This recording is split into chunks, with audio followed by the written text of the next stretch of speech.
नमस्कार, स्वागत है आपका भोपाल से बजट की इस खास पेशकश पर। जो आम बजट है वो अब पेश हो गया है और आम बजट से जो उम्मीदें जनता को रहती है, एक आम जनता को रहती है, उस पर आज हम बात करेंगे कि एक आम जनता जो खास तौर से जो कर्मचारी वर्ग है, जो सैलरीड क्लास है, उसे इस बजट से क्या उम्मीदें थी, क्या वो उम्मीदें पूरी हुई हैं या फिर एक बार फिर से इन्हें निराशा हाथ लगी है। तमाम बात करेंगे। हम इस समय भोपाल में मौजूद हैं और भोपाल में जो एक तरीके से जो कर्मचारी हैं उनका गढ़ माना जाता है, सतपुड़ा विंध्याचल भवन जो है, वहां पे हम इस समय मौजूद है। बात करने के लिए तमाम हमारे साथ लोग मौजूद हैं। ये बताइए, आपने भी बजट देखा, क्या कैसा बजट रहा, क्या आप लोगों की राय? देखिए, अभी तो हम ये मानेंगे कि केंद्र सरकार ने जो बजट प्रस्तुत किया है वो अंतरिम बजट है और अंतरिम बजट से भी इस प्रदेश के और देश के कर्मचारी जगत को आशा थी कि कहीं ना कहीं सरकार जो हमारा इनकम टैक्स का जो स्लैब है वो 7 लाख से बढ़ाकर 10 लाख होना चाहिए था और जो पुराना एक जो फर्स्ट स्लैब जो पुराना स्लैब है वो 5 लाख से 6 लाख होना चाहिए था। लेकिन फिर भी हम आश्वस्त हैं, माननीय मोदी जी से हम यह आग्रह करते हैं आपके माध्यम से कि ठीक है, अभी अंतरिम बजट है। अब जैसे ही लोकसभा चुनाव के बाद अगर केंद्र सरकार मुख्य बजट लेके आए तो उसमें कर्मचारियों की भावनाओं का सम्मान केंद्र सरकार को करना चाहिए, क्योंकि जिस प्रकार से हाउसिंग सेक्टर में जिस प्रकार से आज जो मकानों की स्थिति है, आज एक जो छोटे से छोटे मकान 50 लाख 60 लाख 70 लाख के कीमत के हो गए हैं, जिस प्रकार से मकानों की कीमत बढ़ी है उस हिसाब से कर्मचारियों की ईएमआई भी बढ़ी है और बैंक लोन पे ब्याज भी बढ़ा है। इन सबको देखते हुए 80C का जो प्रावधान है उसको 1.5 लाख से 2.5 लाख का करना चाहिए। ऐसा हम आशा व्यक्त करते हैं कि सरकार ने, अगर ठीक है, हमें उम्मीद थी कि अंतरिम बजट में कर्मचारियों के लिए सब चीजें आने वाली होना चाहिए था, लेकिन नहीं किया है। मुख्य बजट में सरकार इसका ध्यान रखे, हम आपके माध्यम से कहना चाहते हैं। बताइए, आप बताइए, क्या नाम है आपका? ओम प्रकाश बघेल। बघेल साहब, क्या उम्मीदें थी बजट से, क्या उम्मीदें पूरी हुई या फिर निराशा हाथ लगी अंतरिम बजट में? मेरा तो ऐसा मानना है कि उम्मीद पूरी तो नहीं हुई पर निराशा हाथ लगी है। आज मैं स्वच्छता समूह संघ प्रदेश अध्यक्ष प्रतिनिधि के नाते आपसे संपर्क में बात कर रहा हूँ। मध्य प्रदेश में 96,000 समूह संचालित हैं, स्कूल आंगनबाड़ी में भोजन देते हैं। आज उनकी जय दुर्दशा है करीब 2-3 सालों से कि 3-3 4-4 महीने बाद राशि उनको मिलती है। आज हम सभी विभागों को ज्ञापन देने आए हैं। 5 तारीख से, आने वाली 5 तारीख से हम अनिश्चितकाल हड़ताल पर रहेंगे। मध्य प्रदेश में चूल्हा बंद रहेगा।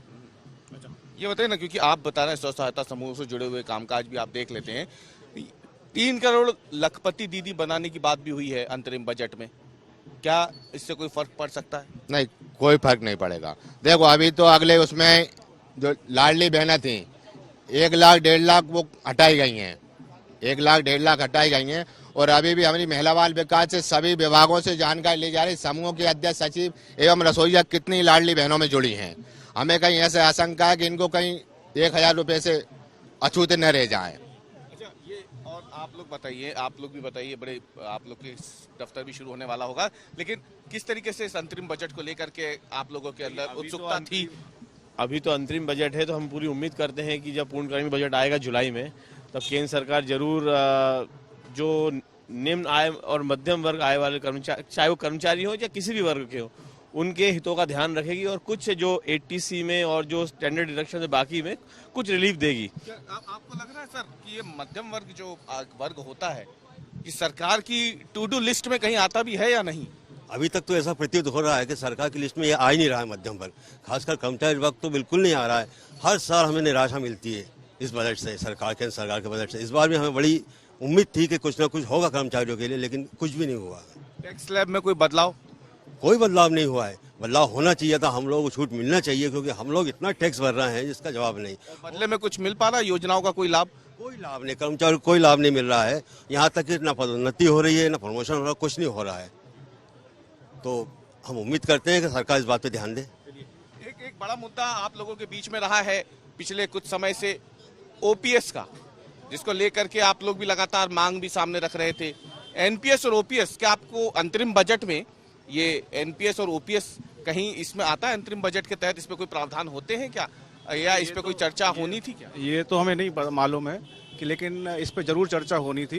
2005 के बाद जितनी भी नियुक्तियां हुई है वो एनपीएस के तहत आती है और हमारी मांग है सरकार से कि इसको ओपीएस में बदला जाए, जिससे कि पुरानी पेंशन योजना लागू की जाए, जिससे कि हम सभी लोग उसका लाभ ले सकें।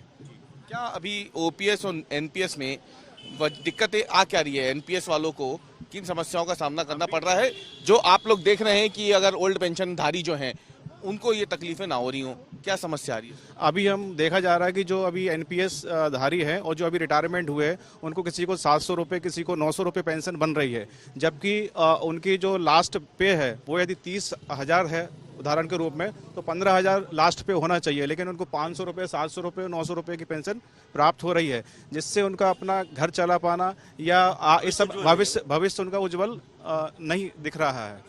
और क्योंकि 60 साल के बाद, रिटायरमेंट के बाद उनकी दवाइयों का खर्च इतना हो जाता है कि वह इस खर्च को उठा नहीं पाएंगे। आप लोग बताइए सर, आपसे आपके पास भी मैं आऊँगा। आप लोग बताइए कि ये जो अंतरिम बजट था, इसे कर्मचारी वर्ग से, क्योंकि हम हमेशा जब भी बजट होता है आप लोगों के बीच में आते हैं जानने के लिए, बहुत उम्मीदें होती हैं मध्यम वर्गीय परिवार को, आप तमाम लोगों को जो सैलरीड क्लास होते हैं, तो आज के बजट को आप कैसे देखते हैं, अंतरिम बजट को? ये बजट तो अब गवर्नमेंट ने अपने हिसाब से कर दिया है, अंतरिम के प्रत्याशा में किया है, लेकिन फिर भी मैं ये कहूँगा कि जो बजट है सरकार से, जैसे मेरे भी अभी वरिष्ठ प्रांतीय नेताओं ने मांग करी है कि इसको आगे जाके इसको, एक तो अभी डी हमारा हमेशा बहुत लेट हो जाता है और हमारे जो पदोन्नति नहीं हो रही है उससे में बहुत नुकसान हो रहा है। सभी हमारे हजारों कर्मचारी से बगैर पदोन्नति के अपनी रिटायरमेंट होगा, बहुत नुकसान का। अगर पदोन्नति टाइम पे हो जाती तो इनको अपनी पेंशन मिलती। तो इनकम टैक्स पे ही नजर होती होगी आप लोगों की, इनकम टैक्स पे नजर होती होगी, तो स्लैब में तो इस बार भी बदलाव नहीं हुआ। वैसे की वैसे ही, उसमें कोई परिवर्तन ही नहीं करा सरकार ने। और सबसे ज्यादा इनकम टैक्स से ही लॉस होता है, क्योंकि भाई जितना ये होता है थोड़ा बहुत फायदा होता है, बाकी तो ये वसूली कर लेते हैं ना कर्मचारियों से, इसलिए कोई फायदा भी नहीं है। क्या आपकी उम्मीद थी कि इनकम टैक्स में, अंतरिम बजट है हालांकि, लेकिन इनकम टैक्स में कितनी उम्मीद थी आपको कि स्लैब में बदलाव हो? हाँ, थोड़ा तो सोचा था कि इसमें कुछ ना कुछ तो बदलाव करेगी सरकार, लेकिन नहीं करा है, वहीं की वहीं रखा है। तो ये भी एक सोचने वाला विषय है। आप लोग बताइए सर, आप कुछ कहना चाहेंगे टैक्स स्लैब को लेकर के? अभी 5 लाख बढ़ानी चाहिए सीमा। 5 लाख तो अभी है ही, 7 लाख भी है न्यू रिजीम के। लेकिन जो उसमें कटता है 1.5 से ज्यादा नहीं कर सकते ना, जो 1.5 की जगह है उसको 5 लाख करना चाहिए। हाँ, सीसी में, हाँ उसको 5 लाख करना चाहिए। हाँ, क्या फायदा होगा उससे? अरे बहुत सबको फायदा, सभी कर्मचारियों को फायदा होगा। आज 1.5 लाख सीमा में 4th क्लास वाले भी आ रहे हैं बेचारे।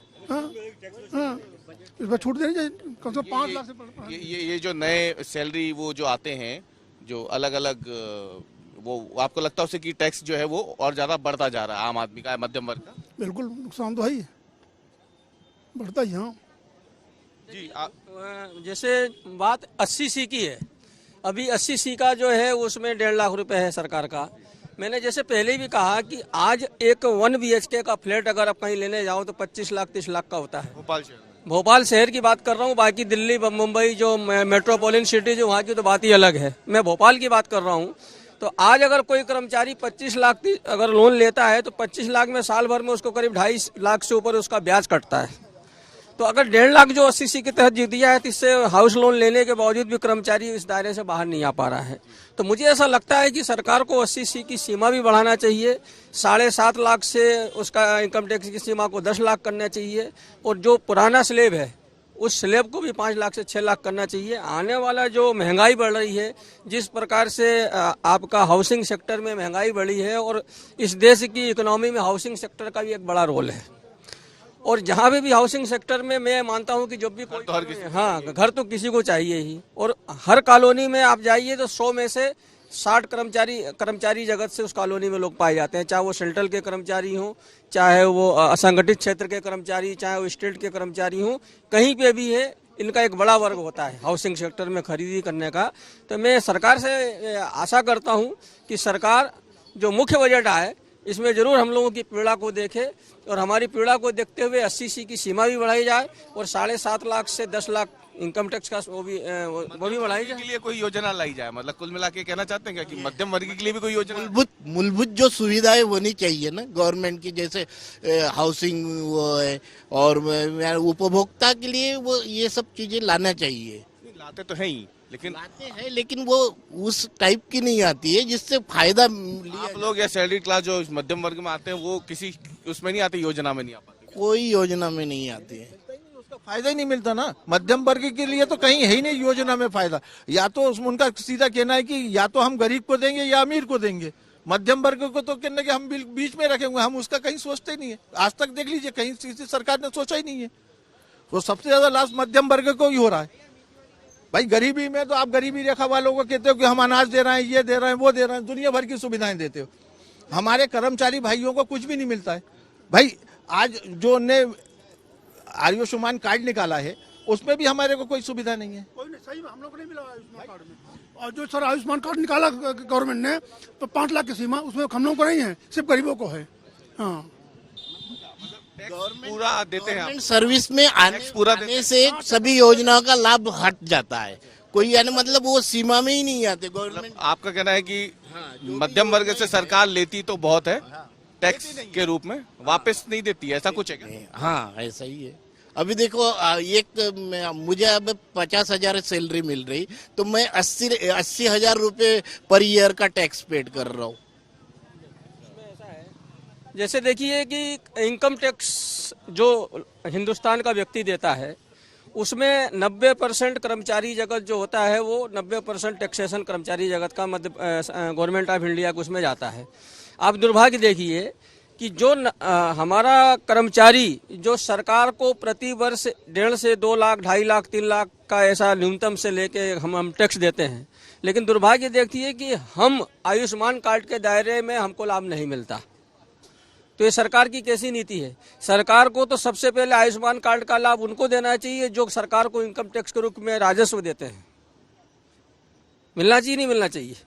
जो राजस्व देता है उसको उसका गवर्नमेंट की सुविधाओं को लाभ मिलना चाहिए कि नहीं मिलना चाहिए? तो इस प्रकार से एक तो स्लैब भी नहीं बढ़ा रहे हैं, दूसरा हम मध्य प्रदेश के कर्मचारियों के संदर्भ में कहे कि हम लोग ये कह रहे हैं कि हमको मेडिक्लेम की सुविधा दी जाए।